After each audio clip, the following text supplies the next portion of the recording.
Senja mulai merayap di langit Jakarta. Warna jingga yang membara menghiasi langit saat pasar kecil di ujung gang mulai sepi.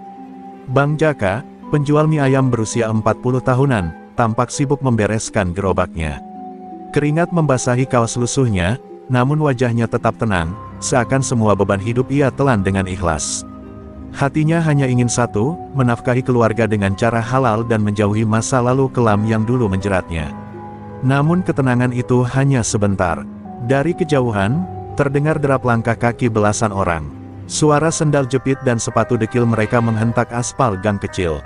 Muncullah sosok Andika Gondrong, preman bertubuh kurus tinggi dengan rambut panjang aut-autan, diikuti anak buahnya yang tak kalah seram. Mata mereka liar, tawa mereka memuakkan. Warga sekitar langsung menutup pintu rumah, sebagian pedagang buru-buru mengemasi dagangan mereka. Mereka tahu, jika Andika Gondrong sudah muncul, pasti akan ada masalah. Bang Jaka mendongak pelan, menatap mereka yang kini berdiri hanya beberapa langkah dari gerobaknya.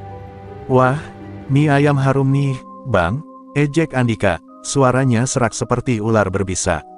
Tangannya yang kotor meraih mangkuk bekas mie ayam yang belum sempat dicuci dan melemparnya ke tanah. Gelak tawa anak buahnya pecah, memenuhi udara sore yang makin mencekam. Tanpa izin, Andika merogoh ke laci gerobak Bang Jaka, mengambil lembaran uang hasil jualan hari itu.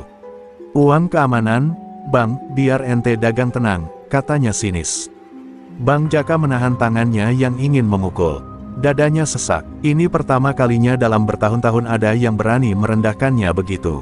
Tapi ia ingat sumpahnya, tak ingin lagi main tangan, tak ingin darah kembali mengotori hidupnya. "Bang, saya cuma cari nafkah, jangan begini," ucap Bang Jaka lirih, matanya menatap tajam namun masih penuh kesabaran. Andika Gondrong justru makin beringas. "Cari nafkah ya, kalau begitu harus bayar sewa tempat. Ini wilayah gua sekarang," teriaknya, lalu menendang gerobak mie ayam hingga mangkuk-mangkuk pecah berserakan. Bau kuah mie ayam bercampur dengan debu tanah membuat suasana makin menyayat. Anak buah Andika memukul-mukul meja dan bangku dagangan Bang Jaka. Ada yang sengaja meludahi gerobaknya, ada pula yang menendang termos air panas hingga terbalik. Bang Jaka hanya berdiri diam, tangan mengepal keras, tubuhnya bergetar menahan gejolak yang mulai membakar dada. Ingatan akan siapa dirinya dulu mulai menggeliat di relung jiwa. Namun ia memejamkan mata, berusaha mengubur itu semua. Warga hanya bisa mengintip dari balik jendela, tak ada yang berani menolong. Bang Jaka yang biasanya tersenyum hangat kini berdiri tegak seperti batu karang, menatap mereka yang semena-mena. Dalam hati kecilnya, ia tahu, jika mereka kembali besok dan terus begini, mungkin tak ada pilihan selain membangunkan sosok lamanya yang selama ini terkubur. Dan malam itu, angin yang berhembus terasa membawa bisikan masa lalu, "Bang Jaka, sampai kapan kau diam?" Pagi itu, matahari belum tinggi ketika Bang Jaka kembali mendorong gerobaknya menuju tempat biasa.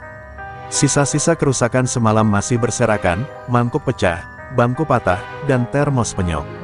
Namun Bang Jaka tetap melangkah, memunguti serpihan satu persatu dengan sabar. Di wajahnya tak ada lagi senyum, hanya sorot mata kosong yang menyembunyikan badai di dalam hatinya. Warga sekitar memandang iba, tapi tak ada yang cukup berani mendekat. Teror Andika Gondrong masih segar di benak mereka. Baru saja Bang Jaka mulai menggelar dagangan, derap langkah yang kemarin kembali terdengar. Kali ini lebih banyak, lebih riuh. Andika Gondrong datang dengan jumlah anak buah lebih besar, kini lengkap membawa celurit, besi, dan rantai kecil yang sengaja diputar-putar agar menimbulkan suara menakutkan. Senyum sinis mengembang di wajah Andika. "Bang Jaka, gua kira lu kapok kemarin. Malah jualan lagi ya? Berarti lu udah siap setor 2 kali lipat, kan?" Andika mendekat, wajahnya hanya sejengkal dari wajah Bang Jaka. Bang Jaka menghela napas panjang. "Andika, saya ini cuma tukang mie ayam. Nggak ada uang lebih. Kalau begini terus, saya mau kasih makan anak istri pakai apa?" Suaranya berat menahan emosi. Namun Andika justru tertawa terbahak-bahak, diikuti gerombolannya. "Anak istri, biarin aja kelaparan, yang penting lu setor ke gua. Ini wilayah gua, ngerti lo?" Dengan cepat, salah satu anak buah Andika merampas uang hasil jualan pagi itu yang baru selembar 2 lembar. Tak cukup di situ, mereka mulai mengacak-acak gerobak lagi. Kuah mie ayam sengaja ditumpahkan, mie dihamburkan ke tanah. Salah satu bangku dilempar hingga patah. Bang Jaka hanya menatap kosong, dadanya berdegup keras, tangan mulai bergetar. Tubuhnya menegang, seolah menunggu waktu untuk meledak. Seorang bocah kecil, anak penjual gorengan di seberang, memberanikan diri mendekat. "Bang, jangan ganggu Bang Jaka, Bang, dia baik orangnya," ucap si bocah polos. Sontak Andika menamparkan kepala bocah itu hingga terjatuh. Tangis bocah itu pecah, mengiris hati siapapun yang mendengarnya. Bang Jaka menahan nafas, pandangannya kini berubah. Tatapan yang dulu membuat preman-preman kaliber lari tunggang langgang kini muncul lagi, tajam dan penuh bara. Suasana pasar mendadak sunyi, warga mengintip dengan jantung berdegup cemas. Mereka tahu, Bang Jaka yang berdiri sekarang bukan lagi Bang Jaka si penjual mie ayam. Sosok di hadapan mereka adalah bayang-bayang masa lalunya yang legendaris. Namun Bang Jaka menahan diri. Nafasnya memburu, tapi tangan tetap di samping tubuh, mengepal erat hingga buku-buku jarinya memutih. Andika masih belum sadar bahaya yang ia bangkitkan. Dengan pongah, ia mendekat lebih jauh, menempelkan celurit ke leher Bang Jaka. "Ingat ya, kalau besok lu nggak bayar 3 kali lipat, gua pastiin lu nggak bisa dagang lagi seumur hidup," desisnya. Lalu ia dan gerombolannya pergi sambil tertawa puas, meninggalkan Bang Jaka berdiri sendiri, menatap punggung mereka menjauh dengan mata yang kini membara penuh tekad. Di dalam hatinya, Bang Jaka berbisik pada diri sendiri, "Cukup sudah, besok, kalian akan tahu siapa Bang Jaka sebenarnya." Malam itu, Bang Jaka duduk termenung di teras rumah kayunya yang sederhana. Angin malam berhembus pelan, membawa suara jangkrik dan desir dedaunan. Namun di dalam dada Bang Jaka, badai tak kunjung reda. Sorot matanya menatap kosong ke kegelapan, namun dalam benaknya terputar kejadian demi kejadian. Wajah Andika gondrong, tangisan bocah kecil, tumpukan mie ayam yang dihamburkan ke tanah, semuanya menyatu jadi bara yang membakar hatinya. Sumpah untuk tak mengangkat tangan kembali kini terasa begitu berat untuk ditepati. Istrinya, seorang wanita sederhana bernama Sari, menghampiri pelan. "Mas, sudahlah, jangan dipikirkan terus. Kita ikhlas saja, besok kita cari jalan lain," bisiknya dengan suara gemetar. Tapi Bang Jaka hanya menggeleng pelan. "Sari, mereka sudah keterlaluan. Kalau aku diam terus, sampai kapan kita begini? Aku ini Bang Jaka, Sar.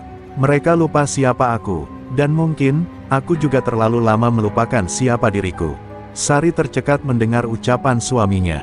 Sudah bertahun-tahun ia hidup tenang bersama Bang Jaka yang memilih jadi pedagang mie ayam dan menjauhi dunia hitam. Kini ia melihat sorot mata itu kembali, mata seorang pria yang dulu ditakuti banyak orang, pria yang namanya membuat preman-preman pasar mengkerut ketakutan. "Mas, jangan, kita sudah bahagia begini. Jangan kembali ke jalan itu, aku mohon," pinta Sari, matanya mulai basah. Bang Jaka memandang istrinya dengan tatapan dalam, lalu menggenggam tangan Sari erat-erat. "Aku tidak ingin kembali ke jalan itu, Sar. Tapi aku juga tidak bisa membiarkan mereka injak harga diri kita. Mereka kira aku ini siapa? Aku cuma ingin mereka berhenti mengganggu.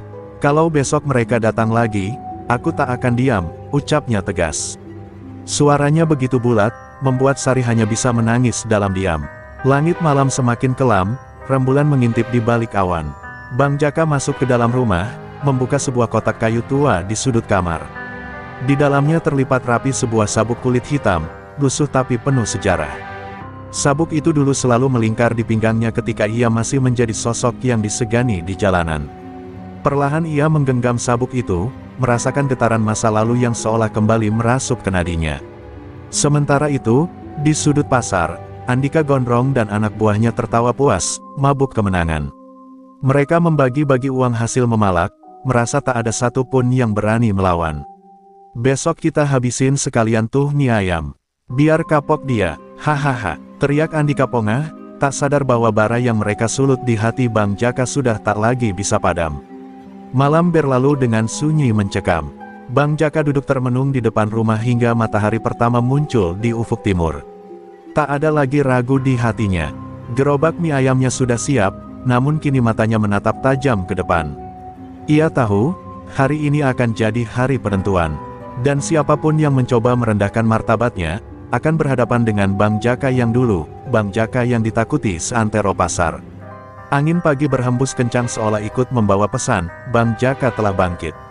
Pagi itu, pasar seakan diselimuti hawa tegang. Para pedagang menata barang dagangan mereka dengan gelisah, mata mereka sesekali menoleh ke arah ujung jalan, tempat di mana Bang Jaka biasa mendorong gerobaknya.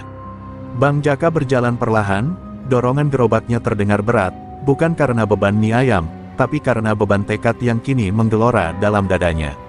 Langkahnya mantap, dan sorot matanya menusuk, membuat siapapun yang melihatnya tersentak tanpa kata. Bang Jaka bukan lagi penjual mie ayam biasa pagi ini. Andika Gondrong dan gerombolannya sudah menunggu, berdiri pongah di tengah jalan pasar. Wajah Andika penuh senyum mengejek, tangannya memutar-mutar celurit kecil. Nah ini dia, si penjual mie ayam keras kepala. Siap setor hari ini, Jaka? Atau mau lihat gerobak lo gua bakar sekalian? Teriak Andika lantang, suaranya menggema hingga ke sudut-sudut pasar. Para warga menahan napas, takut terjadi hal-hal buruk yang tak bisa mereka cegah. Bang Jaka menghentikan gerobaknya, menatap lurus ke mata Andika. Andika, cukup sudah. Jangan ganggu aku lagi. Ini pasar tempatku cari nafkah. Kalau kau masih keras kepala, jangan salahkan aku, ucap Bang Jaka tenang, namun nadanya begitu berat, menandakan amarah yang mendidih. Namun Andika justru tertawa terbahak-bahak, semakin menjadi-jadi. Dengar tuh, Bang Jaka mau jadi pahlawan. Hahaha, ayo anak-anak, kasih pelajaran dia. Seketika anak buah Andika bergerak, menghunus besi, rantai, dan kayu. Tapi sebelum serangan pertama datang, Bang Jaka sudah melompat cepat, gerakannya gesit seperti bayangan. Satu pukulan keras menghantam dada anak buah Andika, membuatnya terjungkal menabrak tumpukan sayur. Suara tulang retak terdengar jelas. Warga yang menonton menahan jeritan. Mereka tak pernah menyangka Bang Jaka menyimpan kekuatan sebesar itu. Andika terbelalak, tak percaya apa yang baru dilihatnya. Tapi egonya terlalu besar untuk mundur. Ia maju sendiri, mengayunkan celurit ke arah Bang Jaka. Namun Bang Jaka menghindar cekatan, tangan kirinya menahan pergelangan Andika, tangan kanannya menghantam ulu hati Andika dengan kekuatan penuh. Andika terhempas ke tanah, mulutnya mengeluarkan darah segar, matanya terbelalak menahan sakit yang tak pernah ia rasakan sebelumnya. Anak buah Andika tersisa hanya berdiri gemetar, tak berani maju. Bang Jaka menatap mereka satu persatu. Ambil teman kalian, bawa pergi. Jangan pernah injak pasar ini lagi kalau masih ingin sehat. Suaranya lantang, menggema di seluruh pasar. Tak ada yang berani membantah. Mereka menggotong Andika yang setengah pingsan, lari terbirit-birit meninggalkan pasar. Warga yang sejak tadi diam, kini bersorak pelan, lega sekaligus kagum menyaksikan keberanian Bang Jaka. Bang Jaka berdiri tegak di tengah pasar, nafasnya memburu, keringat membasahi dahinya. Ia memandang sekeliling, melihat senyum dan rasa hormat dari para pedagang. Gerobak mie ayamnya masih berdiri, dan kali ini, tak ada yang berani menyentuhnya. Hati Bang Jaka lega, namun di balik matanya, ada kesedihan yang mendalam, karena ia tahu, jalan damai yang ia pilih selama ini harus ternoda demi menegakkan harga diri. Langkah Bang Jaka kembali mendorong gerobaknya, namun kini ia bukan sekadar penjual mie ayam. Ia adalah Bang Jaka sang legenda yang telah bangkit dari tidur panjangnya. Kabar tentang Bang Jaka yang menghajar Andika Gondrong dan anak buahnya menyebar secepat angin topan. Dalam hitungan jam, seluruh sudut pasar, terminal, dan warung kopi di sekitar kota membicarakan kejadian itu. Para preman kecil yang biasa beroperasi di pasar mendadak ciut nyali. Mereka tahu, Andika bukan preman sembarangan, ia dikenal bengis dan sering membuat orang kapok hanya dengan sekali gertakan. Tapi kini Andika terbaring tak berdaya, dipermalukan di hadapan banyak orang oleh seorang penjual mie ayam. Di sebuah gubuk reyot di pinggir rel, seorang lelaki bertubuh kekar dengan luka bekas sayatan di wajahnya mendengar kabar itu dari anak buahnya. Namanya adalah Bram Serigala, preman senior yang selama ini menjadi atasan tak langsung Andika Gondrong. Wajahnya mengeras, matanya menyala penuh dendam. Jaka, Bang Jaka itu, astaga, dia masih hidup rupanya. Berani dia bikin malu anak buahku. Gak bisa dibiarkan. Geram Bram, tangannya mengepal hingga uratnya menonjol. Gengsi dan harga dirinya tercabik mendengar kabar itu.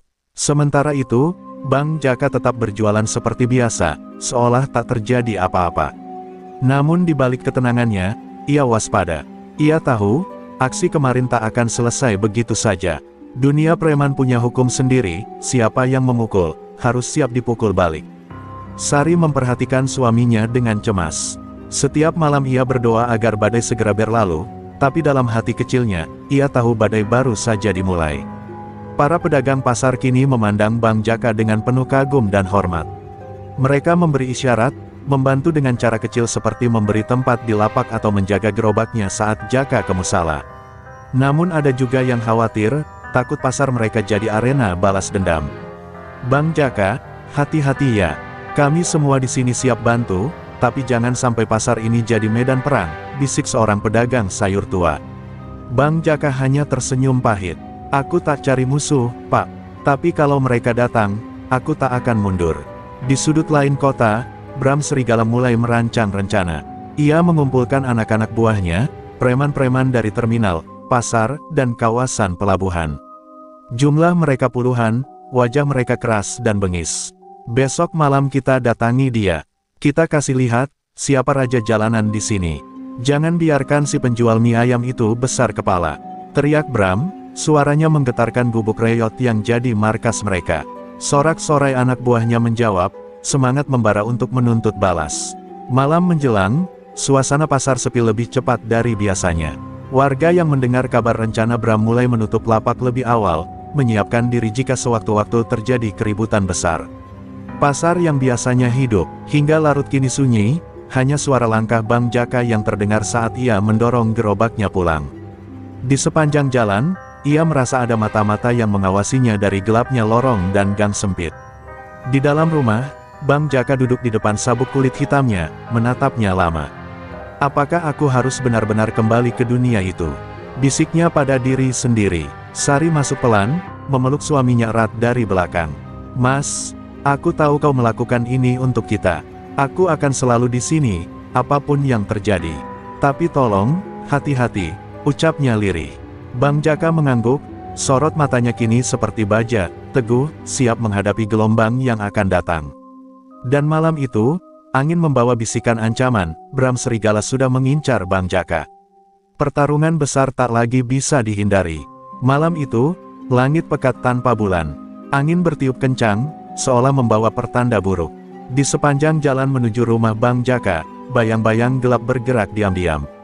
Bram Serigala dan gerombolannya mendekat, puluhan orang bersenjata rantai, balok kayu, dan besi panjang. Wajah-wajah mereka haus darah, langkah kaki mereka nyaris tak bersuara, namun aura ancaman menggetarkan udara. Bagi mereka, malam ini bukan hanya soal membalas dendam, tapi juga untuk mengembalikan harga diri yang diinjak-injak. Sementara itu, Bang Jaka duduk di beranda rumahnya, memandang gelapnya malam.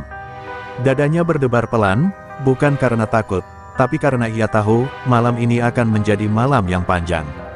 Di dalam rumah, Sari mengintip dari balik tirai, wajahnya pucat. Mas, apa mereka sudah datang? Bisiknya gemetar. Bang Jaka mengangguk perlahan, menggenggam erat sebilah kayu panjang yang ia persiapkan.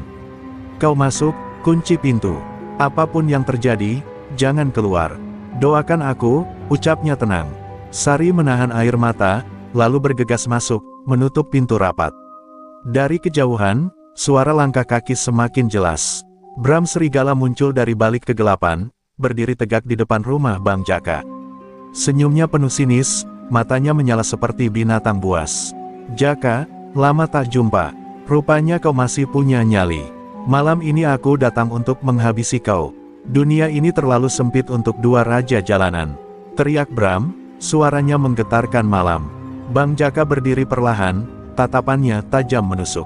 Aku tak cari musuh, Bram. Tapi kalau kau memaksa, aku tak akan mundur. Tanpa aba-aba, anak buah Bram menyerbu. Gelombang pertama datang dengan cepat, menghujam dengan kayu dan besi. Bang Jaka bergerak cekatan, kayu di tangannya berputar lincah memukul satu persatu. Suara benturan kayu dan jeritan kesakitan bergema. Satu persatu preman jatuh tersungkur, beberapa mengerang sambil memegangi kepala atau lengan yang patah. Namun jumlah mereka terlalu banyak, Bang Jaka mulai terdesak, nafasnya memburu. Bram hanya berdiri menonton, senyumnya makin lebar. Hebat kau, Jaka, tapi sampai kapan kau bisa bertahan? Ejeknya lantang.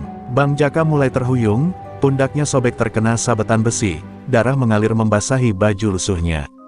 Tapi matanya tetap menyala, tak ada kata menyerah dalam kamusnya. Dengan sisa tenaga, ia menumbangkan satu lagi preman yang hendak menyerangnya dari belakang.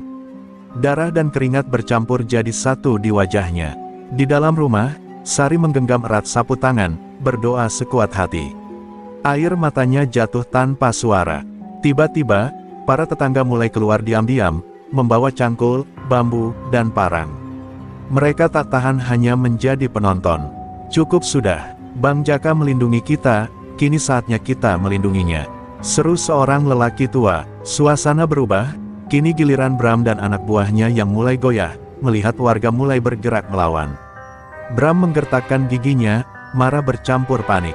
Ia memberi aba-aba untuk mundur, menyadari keadaan tak lagi menguntungkan. Jaka, ini belum selesai. Aku akan kembali, dan kali ini aku pastikan kau habis. Teriak Bram sebelum akhirnya menghilang bersama anak buahnya di kegelapan malam.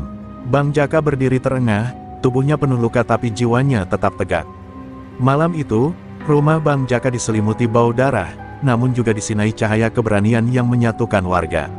Pagi menjelang dengan langit kelabu, seakan turut merasakan getirnya malam yang baru berlalu. Di pelataran rumah Bang Jaka, tanah becek bercampur darah dan jejak-jejak pertempuran semalam masih terlihat jelas.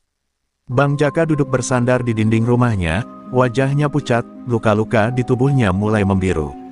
Sari keluar dengan mata sembab, membawa air hangat dan kain untuk membersihkan luka-lukanya. Mas, sampai kapan begini?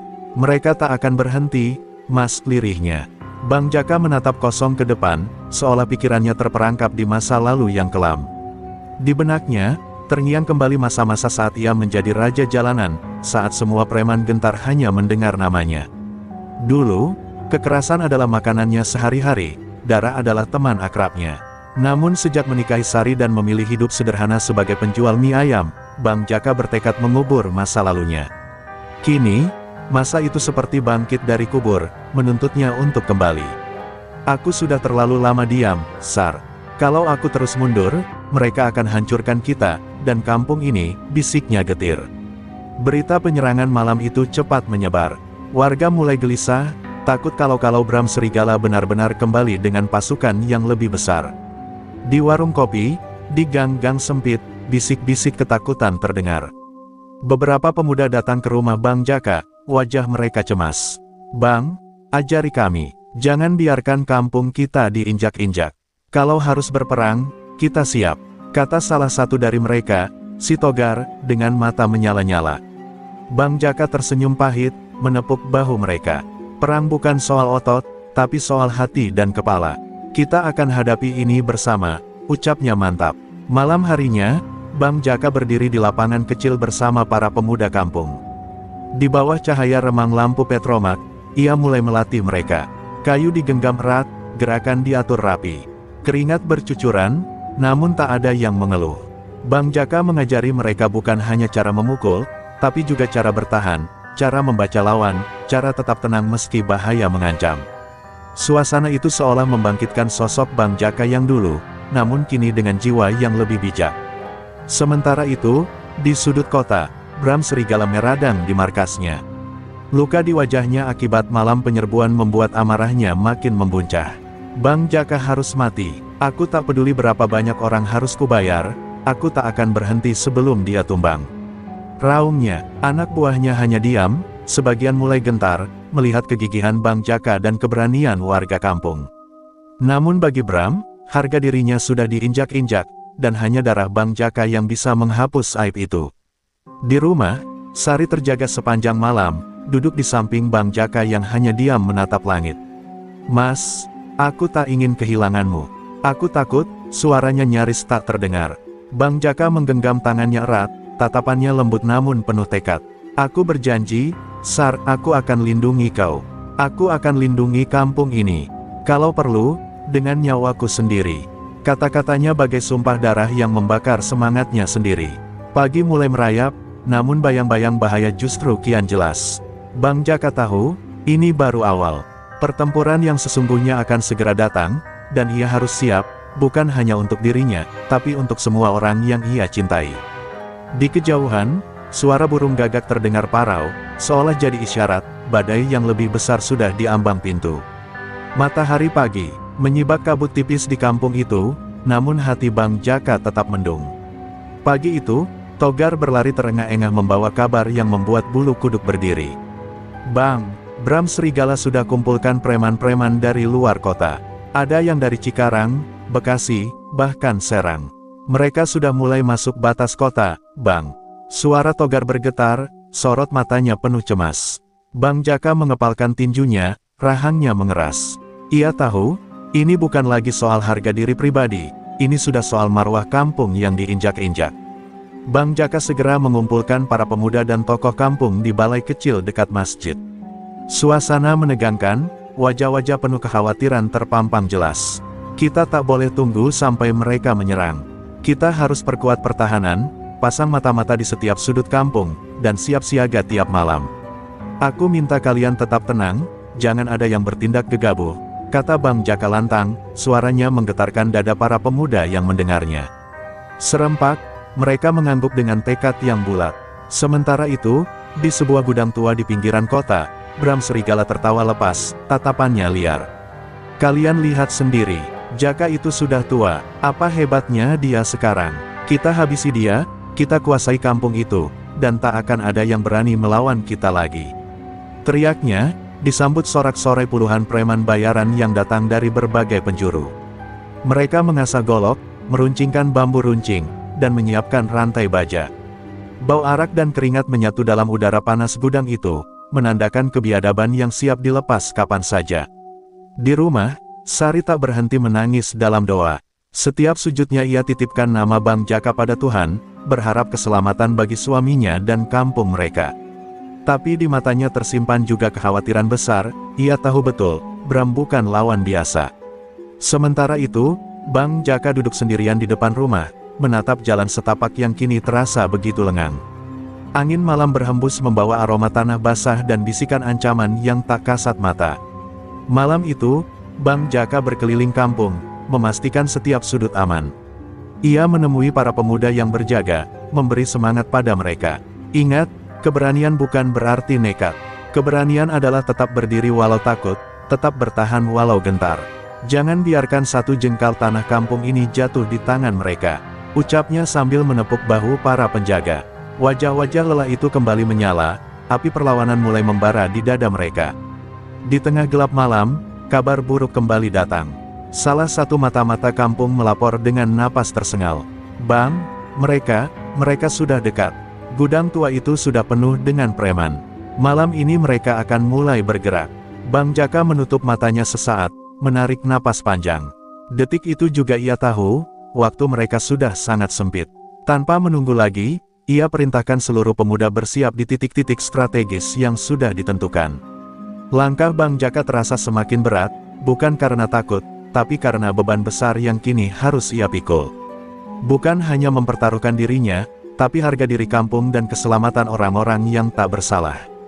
Dalam hatinya, ia berbisik, bila malam ini adalah malam terakhirku, biarlah aku pergi dengan kepala tegak, demi mereka yang kucintai. Angin makin kencang, langit mendung kembali, seolah alam ikut menyaksikan pertarungan yang sebentar lagi akan mengguncang kampung kecil itu. Dan di kejauhan, suara Bram Serigala terdengar memekik, "Maju. Malam ini, kampung itu milik kita." Denting rantai, desing golok, dan derap kaki puluhan preman mulai menggetarkan tanah. Badai itu benar-benar datang, dan Bang Jaka bersama pemuda kampung siap berdiri di garis depan. Langit belum sepenuhnya gelap saat suara langkah kaki dan gemeretak rantai mulai menggema di ujung jalan utama kampung. Puluhan preman yang dibawa Bram Serigala mulai menyusup masuk, wajah mereka dilumuri kesombongan, penuh keyakinan bahwa malam ini adalah malam kemenangan mereka. Di tengah barisan itu, Bram berdiri gagah dengan jaket kulit hitam dan rantai baja tergantung di leher. "Cari Jaka, bakar pos jaga, hancurkan siapapun yang menghalangi," teriaknya garang. Dentuman pertama pecah ketika mereka menghancurkan gerbang bambu buatan warga. Namun, mereka tak menduga bahwa kampung ini tak lagi lemah seperti dulu. Dari balik bayang-bayang pohon dan gang sempit, para pemuda kampung muncul satu persatu dengan kayu, tongkat besi, dan batu. Mereka menyerang cepat dan tepat, memukul balik preman-preman yang menyangka mereka akan berhadapan dengan warga penakut. Bang Jaka memimpin dari depan, tubuhnya melesat seperti singa tua yang kembali ke hutan, menghadang Bram dan gerombolannya tanpa ragu sedikitpun. Pertarungan pecah seperti badai. Togar menjatuhkan dua preman hanya dengan satu ayunan bambu. Riko, si tukang las, melumpuhkan musuh dengan rantai besi bekas. Di sisi lain, suara jeritan dan tumbukan memenuhi udara malam. Darah bercampur keringat membasahi tanah. Namun semangat pemuda kampung tak surut. Mereka bertempur dengan satu keyakinan, mereka tidak boleh kalah malam ini. Mereka bukan lagi korban, mereka adalah penjaga kampung mereka sendiri. Bram Serigala tertawa melihat pasukannya mulai kewalahan. Ia maju sendiri ke medan tempur, menyeret rantai besarnya. "Jaka, muncul kau, pengecut!" teriaknya. Seolah terpanggil, Bang Jaka melangkah ke tengah, matanya dingin namun menyala. "Aku di sini, Bram. Sudah cukup kau rusak malam kami. Sekarang giliran aku mengajarimu apa arti harga diri." Dua lelaki itu berdiri saling menatap, tak ada rasa takut, hanya dendam dan sejarah kelam di antara mereka. Pertarungan satu lawan satu itu menjadi pusat perhatian. Bram menyerang brutal, mengayunkan rantai seperti ular ganas, namun Bang Jaka tak gentar. Ia menangkis, menghindar, dan sesekali membalas dengan pukulan keras yang menggetarkan dada Bram. Dentuman tubuh bertubrukan terdengar keras. Darah menetes dari pelipis Jaka, tapi matanya tetap menyorot tajam, penuh tekad. "Kau pikir aku sudah lemah, Bram? Aku mungkin tua, tapi aku belum mati," desisnya. Dengan satu pukulan lurus yang diarahkan tepat ke dada Bram, Bang Jaka berhasil menjatuhkannya ke tanah. Preman-preman yang melihat pimpinan mereka tumbang mulai kehilangan nyali. Beberapa kabur, yang lain menyerah. Bang Jaka berdiri di atas Bram, dadanya naik turun, tubuhnya penuh luka, namun semangatnya menyala. "Kau datang membawa api, Bram. Tapi kau lupa, aku ini bara yang tak pernah padam," ucapnya lirih namun menghantam hati lawannya. Warga kampung bersorak saat Bram diseret ke pos ronda, tangannya diikat dengan tali tambang. Api yang tadinya hendak membakar kampung justru padam di tangan para penjaga sejati. Malam itu, kampung kecil itu menjadi saksi bahwa keberanian bukan soal jumlah, tapi soal keyakinan dan keberanian melawan ketakutan. Bang Jaka, si penjual mie ayam, malam ini kembali dikenang sebagai sang penjaga kehormatan. Namun, meski malam itu dimenangkan, Bang Jaka tahu badai belum sepenuhnya pergi. Ia duduk di tangga rumahnya, menatap luka-luka di lengannya. Di dalam hati, ia bertanya-tanya, siapa lagi yang akan datang mencari dendam.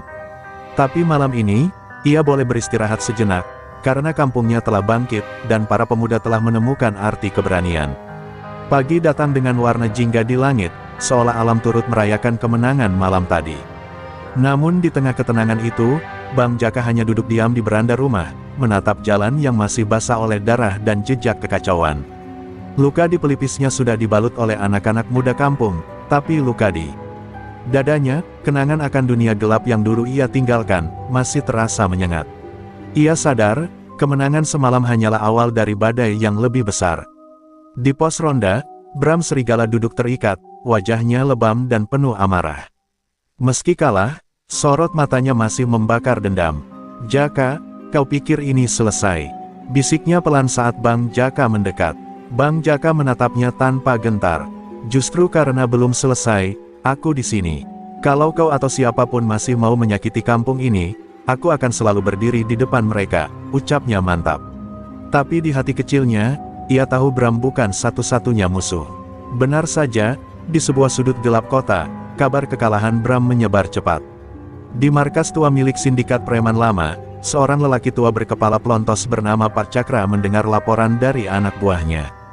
Dulu, Pak Cakra adalah atasan Bang Jaka di dunia hitam, orang yang melatihnya, membentuknya menjadi preman disegani. Dan kini, ia merasa dikhianati. Jaka sudah lupa siapa yang membesarkannya. "Kalau begitu, waktunya kita ingatkan dia siapa gurunya," gumamnya penuh kebencian.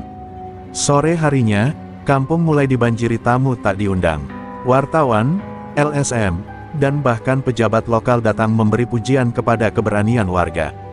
Tapi di balik semua itu, Bang Jaka gelisah.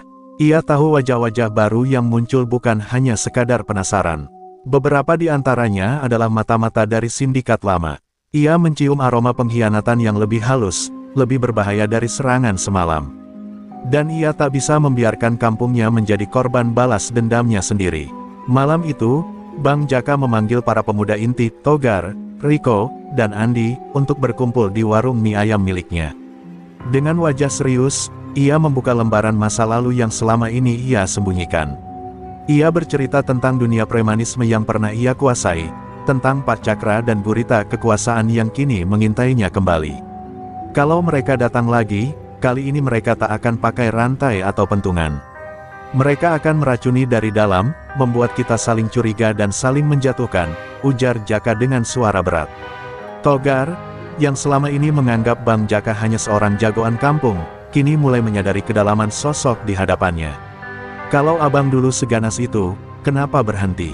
Tanyanya lirih. Bang Jaka tersenyum pahit, karena aku muak jadi binatang. Karena aku sadar, ketakutan yang aku sebarkan hanya akan balik menghancurkan aku sendiri, jawabnya. Suasana menjadi hening. Mereka semua tahu, perang belum berakhir, hanya berubah bentuk. Di kejauhan, bayangan hitam mulai menyusup ke kampung. Mereka tak datang dengan teriakan dan senjata, tapi dengan uang, pengaruh, dan jebakan licik. Seseorang menyebar isu bahwa Bang Jaka sebenarnya adalah dalang dari kerusuhan malam kemarin. Beberapa warga mulai terpecah, mulai ragu siapa yang bisa dipercaya.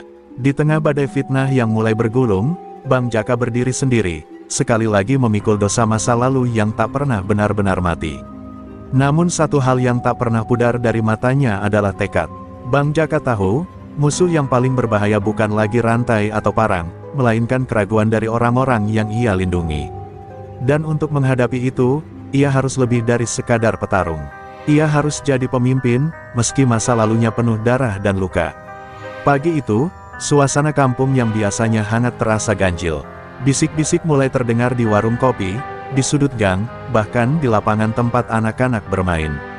Katanya Bang Jaka yang sengaja bikin kerusuhan biar kampung ini takut sama dia lagi, ujar seorang lelaki paruh baya kepada temannya. Isu itu menjalar cepat, seperti api menyambar ilalang kering. Padahal semalam Bang Jaka baru saja mempertaruhkan nyawanya melindungi kampung, kini malah dicurigai sebagai dalang kekacauan. Bang Jaka berdiri di depan warung mie ayamnya, menyaksikan tatapan-tatapan penuh curiga dari sebagian warga. Hatinya perih, luka fisiknya mungkin mulai mengering, tapi luka batin yang diiris fitnah jauh lebih pedih. Ia menghela napas panjang, mencoba tetap tegar, walau seolah-olah dunia berkonspirasi melawan dirinya. Dari kejauhan, ia melihat sosok Pak RW mendekat dengan wajah serius, diiringi beberapa warga yang biasanya ramah padanya. Jaka, kita butuh penjelasan. Ini kampung mulai nggak tenang. Kamu dulu preman, itu semua orang tahu. Jangan-jangan sekarang kamu mau balik lagi ke jalan lama. Suara Pak RW bergetar, setengah takut, setengah marah. Bang Jaka menatapnya lurus. Pak RW, demi Allah, aku nggak pernah niat bikin kampung ini kacau. Justru aku yang mati-matian jaga kampung ini dari mereka. Suaranya keras, namun matanya memohon pengertian. Tapi bayang-bayang masa lalunya seakan menutup segala kejujuran yang ingin ia sampaikan. Di sebuah rumah tua tak jauh dari situ, Patcakra tersenyum puas. Anak buahnya melapor bahwa warga mulai goyah, fitnah yang ditebar sudah mulai berhasil. Lihat, Jaka, aku tidak perlu mengangkat tangan untuk menghancurkanmu. Cukup aku hancurkan kepercayaan mereka padamu, dan kau akan sendirian menunggu ajalmu sendiri, bisik Patcakra seraya menyalakan rokok kretek. Dendamnya yang lama terpendam kini mulai terbalas sedikit demi sedikit. Malam itu, Togar dan Riko datang menemui Bang Jaka. Wajah mereka muram. Bang, beberapa warga sudah mulai bicara aneh. Mereka mau ngadain rapat warga, bahas soal abang. Kalau abang dianggap bawa sial, bisa-bisa abang diusir dari sini, kata Togar lirih. Bang Jaka hanya diam, jiwanya bergemuruh. Bukan karena takut diusir, tapi karena ia tak ingin kampung yang ia cintai hancur oleh racun fitnah. Ia tahu, melawan serangan fisik lebih mudah daripada melawan racun pikiran. Keesokan harinya, rapat warga digelar. Balai kampung penuh sesak, suasana tegang, penuh bisik-bisik dan tatapan tajam. Bang Jaka berdiri di depan, menahan perih dalam dada. Ia mendengar semua tuduhan, semua keraguan. Ia biarkan semua mengalir, hingga akhirnya ia angkat tangan dan bersuara. Kalau kalian mau aku pergi, aku pergi. Tapi ingat, kalian bukan cuma usir aku. Kalian sedang buka pintu lebar-lebar untuk preman yang sesungguhnya masuk ke sini." Suaranya menggetarkan ruangan, membuat beberapa warga tercekat. Tiba-tiba, suara tangis pecah dari pintu balai kampung. Seorang ibu tua, Maksari, berdiri gemetar. "Jangan usir Bang Jaka. Waktu anak saya dipalak preman, siapa yang datang menolong? Waktu rumah saya hampir dibakar, siapa yang padamkan api? Kalian semua terlalu buta sama kebaikannya." Jerit Maksari, air matanya mengalir deras. Suasana balai mendadak hening. Beberapa warga mulai terdiam, tersadar betapa mereka hampir menzalimi orang yang justru melindungi mereka. Bang Jaka menatap ke langit malam, hatinya lega sekaligus sedih. Perang batin ini belum selesai. Pak Cakra pasti tak akan berhenti hanya di fitnah. Tapi satu hal yang pasti, selama masih ada orang seperti Maksari yang percaya padanya, Bang Jaka takkan pernah menyerah. Ia siap menghadapi apapun yang akan datang, meski harus sendiri, demi harga diri dan keselamatan kampung tercinta.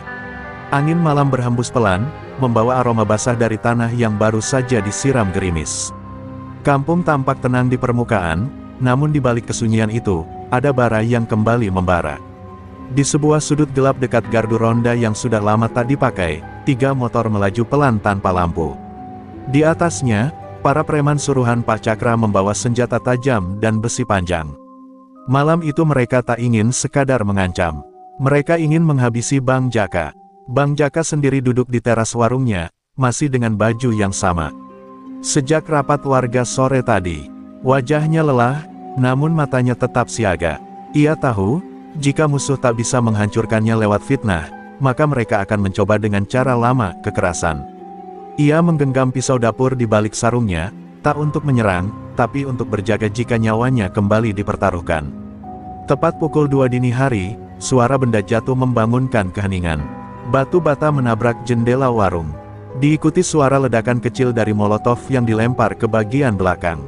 Api mulai merayap. Bang Jaka segera berlari, menyiram bagian yang terbakar dengan air.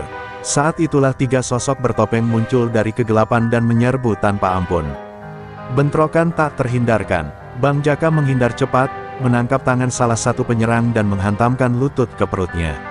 Satu lagi melompat dari samping, mengayunkan besi ke arah kepala Jaka, namun berhasil ditepis dengan kayu bekas. Dentingan besi bertemu kayu menggema. Suasana berubah menjadi neraka kecil di tengah kampung yang tertidur lelap. Darah menetes dari pelipis Bang Jaka, namun ia terus bertahan, berjuang dengan sisa tenaga dan insting lamanya. Togar, yang sedang begadang di rumahnya, melihat asap dari warung Bang Jaka. Tanpa pikir panjang, ia membangunkan Riko dan berlari membawa pentungan. Saat mereka tiba, 2 penyerang sudah tumbang, dan satu sisanya melarikan diri sambil menyeret rekannya yang terluka. Warung Bang Jaka berantakan, dindingnya hangus sebagian. Tapi yang paling memilukan adalah tatapan Jaka, penuh luka, bukan hanya fisik, tapi batin yang terus diuji oleh pengkhianatan dan dendam. Pagi harinya, warga berkumpul. Kali ini tanpa undangan, tanpa agenda rapat. Mereka datang melihat warung Bang Jaka yang gosong, dan tubuhnya yang penuh luka. Diam-diam, rasa bersalah mulai menyelimuti hati mereka. Seorang bapak mendekat, menunduk, lalu berkata lirih, "Maafkan kami, Bang, kami salah menilai." Yang lain mengangguk pelan, menyadari bahwa mereka hampir membunuh harapan satu-satunya yang tersisa untuk menjaga kampung. Bang Jaka tak menjawab, ia hanya berdiri, menatap puing-puing warungnya yang kini tinggal setengah. Di dalam hatinya, tekad makin membara. Ini bukan lagi soal harga diri. Ini soal perang terbuka melawan kejahatan yang mengakar. Ia tahu siapa di balik semua ini, Pak Cakra. Dan Jaka sudah tidak berniat bertahan lagi. Kini waktunya menyerang balik. Ia akan membawa semua yang ia punya untuk mengakhiri ini, satu kali untuk selamanya. Malam pun datang kembali, tapi kali ini bukan untuk menakut-nakuti Bang Jaka. Kali ini, malam akan jadi saksi awal kebangkitan seorang lelaki yang terlalu lama disakiti. Dan saat fajar menyingsing esok hari, darah dan kebenaran akan diuji di tanah kampung ini. Malam itu, setelah warga kembali ke rumah masing-masing dengan perasaan bersalah yang mengendap di hati, Bang Jaka duduk sendiri di warungnya yang nyaris rata dengan tanah. Bau hangus masih menusuk hidung, dan asap tipis masih mengepul dari puing kayu yang terbakar. Di hadapannya, Togar dan Riko duduk tanpa suara, menunggu kata-kata dari Bang Jaka. Namun yang terdengar hanyalah helaan napas berat, seolah Jaka sedang menahan gelombang amarah yang siap meledak kapan saja. Aku nggak akan diem lagi, Gor, Rik, suara Bang Jaka akhirnya pecah di keheningan. Suaranya serak, matanya merah menahan emosi. Cukup sudah mereka bikin aku ngalah terus. Ini saatnya kita hancurin akar semua ini. Malam ini juga aku mau ketemu sama orang-orang lama. Kawan-kawan yang dulu pernah sama-sama berjuang di jalanan. Kita lawan Cakra sampai habis. Togar dan Riko saling pandang. Mereka tahu, keputusan Bang Jaka malam itu adalah titik tak kembali. Tak ada lagi damai. Togar mengangguk, dan tanpa banyak bicara ia beranjak, mengabarkan beberapa teman setianya yang dulu pernah satu gelanggang dengan Bang Jaka. Sementara itu, Jaka menuju sebuah rumah tua di pinggir rel, tempat tinggal Pak Harun, seorang mantan pendekar tua yang dulu pernah menjadi gurunya. Pak Harun, saya minta petunjuk. Saya mau lawan Cakra, nyawa saya taruhannya, ujar Jaka dengan suara bergetar. Pak Harun hanya tersenyum pahit, lalu mengambil sebilah golok tua dan menyerahkannya pada Jaka. Kalau sudah begini, kau harus siap kehilangan segalanya, Jaka, termasuk nyawa. Sementara itu, di tempat lain, Pak Cakra mendengar kabar bahwa anak buahnya gagal membunuh Bang Jaka. Wajahnya memerah, tangannya mengepal hingga buku jarinya memutih. Kalau begitu, kita kerahkan semua anak buah. Aku mau besok subuh, kampung itu sudah di tangan kita. Dan Bang Jaka, kuburkan dia bersama warungnya. Teriak Cakra, membalik meja di depannya hingga pecah berantakan. Andika Gondrong yang berdiri di sampingnya hanya tersenyum sinis, sudah tak sabar ingin membalas dendam. Menjelang dini hari, satu persatu sosok-sosok lama mendatangi warung Bang Jaka. Ada Ucup Bekasi, Joni Tambora, dan Wahyu Jagal, nama-nama lama yang dulu ditakuti di jalanan tapi kini hidup tenang. Mereka datang bukan untuk uang, tapi untuk persaudaraan. Kami dengar lu dipermainkan, Kak. Kami nggak akan biarin lu berdiri sendiri, kata Ucup, menepuk bahu Jaka. Air mata Jaka nyaris tumpah, namun ia menahannya. Malam itu, mereka semua bersumpah, Fajar nanti bukan hanya jadi saksi perang, tapi saksi bersatunya para pejuang jalanan demi harga diri. Bang Jaka memimpin mereka menyusun rencana. Mereka membagi tugas, sebagian berjaga di ujung-ujung kampung, sebagian lagi menyusun barikade dari puing-puing kayu dan batu bata. Semua orang bekerja dalam diam, hanya suara jangkrik dan desir angin yang terdengar. Di dalam hati masing-masing, mereka tahu, esok mereka bisa saja mati. Tapi mereka lebih memilih mati terhormat daripada hidup diinjak-injak preman seperti Cakra. Saat azan subuh mulai berkumandang, matahari belum sepenuhnya terbit, dan kabut tipis masih menyelimuti kampung. Dari kejauhan, suara motor menggerung mendekat. Puluhan preman Cakra datang, membawa senjata, bersorak-sorai menantang. Tapi kali ini mereka tak akan mendapati kampung yang takut dan pasrah. Di depan warung yang kini tinggal puing, berdiri Bang Jaka dan para kawannya, siap menyambut maut dengan kepala tegak. Hari ini kita tuntaskan semua, teriak Jaka lantang, dan suara itu menggema menggetarkan jiwa setiap orang di sana. Suara raungan motor preman Cakra mengguncang tanah kampung, seolah badai hendak melumat setiap sudutnya. Kabut pagi terbelah oleh kedatangan mereka, wajah-wajah garang dengan parang, rantai, dan besi di tangan. Andika Gondrong memimpin di depan, matanya liar, penuh nafsu untuk membalas dendam. Hancurkan mereka, jangan sisakan satu pun, teriak Andika, suaranya menembus udara dingin pagi itu, membuat bulu kuduk warga meremang. Bang Jaka berdiri di garis depan, golok pemberian Pak Harun di genggaman tangannya, berkilat disinai semburat cahaya matahari yang mulai muncul dari balik bukit. Di kanan kirinya, para sahabat lamanya siap mengorbankan diri. Wajah mereka keras, tak gentar sedikit pun. Ingat, saudara-saudara, kita berjuang untuk kehormatan. Jangan ada yang mundur, biar mati, asal martabat kampung kita tak diinjak. Teriak Jaka dengan suara lantang yang menggema, membakar semangat semua yang mendengarnya. Benturan pertama pun pecah. Suara besi beradu dengan kayu, teriakan kesakitan bercampur dengan suara derap langkah kaki dan hantaman pukulan. Togar menghantamkan balok kayu ke kepala salah satu preman hingga roboh seketika. Sementara itu, Wahyu Jagal bertarung bagai kesetanan, dua preman tumbang di tangannya hanya dalam hitungan detik.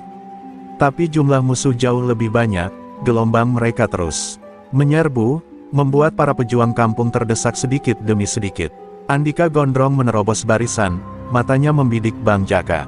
Dengan rantai di tangannya, ia menghantamkan ke arah Jaka, namun Jaka sigap menangkis dengan goloknya. Bunga api memercik, suara benturan besi menggema. "Ayo Jaka, tunjukin kalau lu masih punya nyali," ejek Andika. Namun Jaka hanya menjawab dengan tebasan cepat ke arah kaki Andika. Andika melompat menghindar, namun wajahnya mulai pucat. Ia mulai sadar, lawannya bukan sekadar tukang mie ayam biasa. Sementara itu, preman-preman Cakra mulai panik melihat perlawanan sengit ini. Mereka tak menyangka kampung yang selama ini mereka injak-injak kini berubah menjadi medan perang. Batu beterbangan, kayu menghantam tubuh mereka, dan teriakan warga yang ikut melawan membuat mereka gentar. Beberapa dari mereka mulai mundur, tapi Andika berteriak memerintah, "Maju, pengecut. Habisi mereka." Pak Cakra tiba di lokasi dengan wajah murka, melihat pasukannya mulai goyah. Ia turun dari mobilnya, memegang senjata api, dan menembakkan ke udara. "Semua diam, siapa yang lari, gue tembak," teriaknya. Suara tembakan membuat suasana seketika hening, semua mata tertuju padanya. Bang Jaka menatap Cakra dengan sorot penuh dendam, kini lawan sesungguhnya sudah muncul di hadapan mereka. Dengan langkah tegap, Bang Jaka maju, menatap tajam ke arah Cakra. "Sudah cukup lu bikin orang takut. Sini, kita selesaikan, Cakra. Jangan cuma andelin anak buah lu," tantang Jaka. Cakra tersenyum sinis, menurunkan pistolnya, lalu melangkah maju. "Baik, Jaka, kalau itu maumu, kita tuntaskan sekarang. Tapi ingat, ini bukan jalan pulang buat lu," desis Cakra. Suasana mendadak membeku, seluruh mata menatap kedua raja jalanan yang siap bertarung. Fajar pun kini seolah berhenti menyingsing, menanti siapa yang akan menang dan siapa yang akan tumbang. Suasana mendadak senyap, hanya hembusan angin pagi yang terdengar, seolah alam pun menahan napas menantikan apa yang akan terjadi. Bang Jaka dan Cakra berdiri saling berhadapan di tanah becek sisa hujan semalam. Tatapan mereka saling menusuk, penuh dendam masa lalu yang belum lunas. Warga kampung, sahabat Jaka, dan preman-preman Cakra membentuk lingkaran, menjadi saksi pertarungan yang akan menentukan nasib kampung itu. Cakra yang dikenal licik langsung menyerang lebih dulu. Tinju kanannya melayang cepat ke arah wajah Jaka. Namun, Jaka bergerak gesit, menunduk dan membalas dengan hantaman lutut ke perut Cakra. Tubuh Cakra terhuyung, matanya melotot menahan sakit. Tapi ia bukan preman sembarangan. Dengan cepat ia mencabut pisau lipat dari balik sabuknya dan mengayunkannya ke arah dada Jaka. Kilatan mata Jaka berubah. Naluri preman tuanya bangkit. Dengan gerakan refleks, ia menepis tangan Cakra dan memelintirnya hingga terdengar suara tulang berbunyi krek. Pisau itu terlepas dan jatuh ke tanah. Cakra menjerit marah, wajahnya merah padam. "Jaka, dasar pengecut, lu ngumpet di balik dagangan mie ayam lu selama ini, ternyata nyali lu belum mati," teriaknya penuh amarah. Bang Jaka diam tak menjawab, hanya matanya yang berbicara. Dengan langkah mantap, ia maju mendekat dan menghantamkan satu pukulan telak ke wajah Cakra hingga lelaki itu terpelanting ke tanah, mulutnya berdarah. Preman-preman Cakra tampak gusar, namun tak satu pun berani maju. Mereka menyaksikan sendiri, raja jalanan yang selama ini mereka agungkan kini terkapar di tanah. Cakra berusaha bangkit, darah mengalir dari hidung dan bibirnya. Dengan tangan gemetar, ia mengarah ke pistolnya yang tadi terjatuh. Namun sebelum sempat meraihnya, Jaka menginjak senjata itu dan menendangnya jauh. "Cukup, Cakra, gue nggak akan biarin lu bawa-bawa senjata lagi. Kalau mau selesain dengan nyali lu, bukan dengan peluru," seru Jaka, suaranya menggelegar bagai guntur. Mata Cakra kini dipenuhi rasa takut yang tak bisa disembunyikan lagi. Ia sadar, di hadapannya bukan hanya penjual mie ayam, tapi preman legendaris yang pernah ditakuti seantero kota. Perlahan, ia mundur beberapa langkah, mencoba menyelamatkan diri. Namun Bang Jaka menarik kerah bajunya, memandang tepat ke matanya. "Lu inget ini, Cakra? Sekali lagi lu ganggu kampung ini, gua yang bakal habisin lu sendiri." Sorak-sorai warga pun menggema, memecah pagi yang sepi. Preman-preman Cakra satu persatu melarikan diri, sementara sang bos mereka kini tak lebih dari bayang-bayang kejayaan yang telah runtuh. Bang Jaka berdiri di tengah kampung, napasnya terengah, namun matanya bersinar, bukan karena kemenangan, tapi karena harga diri kampungnya kini kembali utuh. Fajar pun akhirnya menyingsing sempurna, seolah memberi selamat pada sang pemenang sejati. Pagi itu, kampung kembali hidup. Suara burung bersahutan, anak-anak bermain di gang sempit, dan warga mulai membersihkan sisa-sisa kekacauan yang semalam nyaris menelan mereka. Di ujung jalan, warung mie ayam Bang Jaka kembali buka. Namun kali ini, bukan sekadar tempat jualan. Warung itu menjadi simbol perubahan. Di balik kepulan kuah panas dan irisan daging ayam, tersimpan nyali dan keberanian seorang lelaki yang bangkit demi kehormatan kampungnya. Bang Jaka duduk di bangku kayu panjang, matanya menatap jauh ke arah horizon. Bekas luka di pipinya masih merah, namun hati dan kepalanya tenang. Sudah terlalu lama ia menyembunyikan jati dirinya, bersembunyi dari masa lalu yang kelam. Tapi kini, ia tak lagi malu pada siapa dirinya dulu. Ia telah memilih jalan damai, dan mempertahankannya dengan kekuatan yang ia miliki. Bukan untuk gengsi, tapi untuk generasi. Andika Gondrong yang dulunya sombong dan congkak, kini lenyap entah kemana. Konon, setelah malam itu, ia melarikan diri bersama sisa anak buahnya yang tersisa. Polisi yang sebelumnya tak berani turun tangan karena takut konflik, kini datang membawa surat penangkapan untuk Cakra. Tapi sayang, Cakra lebih dulu kabur ke luar kota. Namun yang penting bagi warga, ancaman telah pergi, dan mereka kembali merasa aman di tanah kelahiran mereka. Warga satu persatu datang ke warung Bang Jaka. Mereka bukan hanya ingin makan mie ayam, tapi mengucapkan terima kasih. Ibu-ibu membawa gorengan dan kue, bapak-bapak menawarkan bantuan memperbaiki warung yang sempat rusak. Anak-anak kecil memanggilnya Om Jaka sang pahlawan. Bang Jaka hanya tersenyum, menepuk kepala mereka dengan penuh kasih. Ia tak pernah menyangka, bahwa di akhir usianya, ia akan menjadi sosok yang dihormati bukan karena kekerasan, melainkan keberanian dan cinta. Di sudut warung, Pak RT datang membawa surat dari pemerintah kelurahan. Surat ucapan terima kasih dan penghargaan atas jasanya menjaga keamanan lingkungan. Kami semua bangga padamu, Jaka. Kau mungkin mantan preman, tapi bagi kami, kaulah pelindung sejati, ujar Pak RT sambil menepuk bahunya. Bang Jaka menunduk, menahan haru. Matanya berkaca-kaca. Baginya, ini bukan kemenangan. Ini adalah penebusan. Malam harinya, saat kampung telah tenang, Jaka duduk di depan warung, menatap langit yang penuh bintang. Ia memikirkan masa lalu, perkelahian, darah, teriakan, dan pengkhianatan. Semua itu kini jauh di belakangnya. Ia sadar, kekuatan bukan hanya tentang otot dan pukulan, tapi tentang hati yang tak gentar menjaga kebenaran.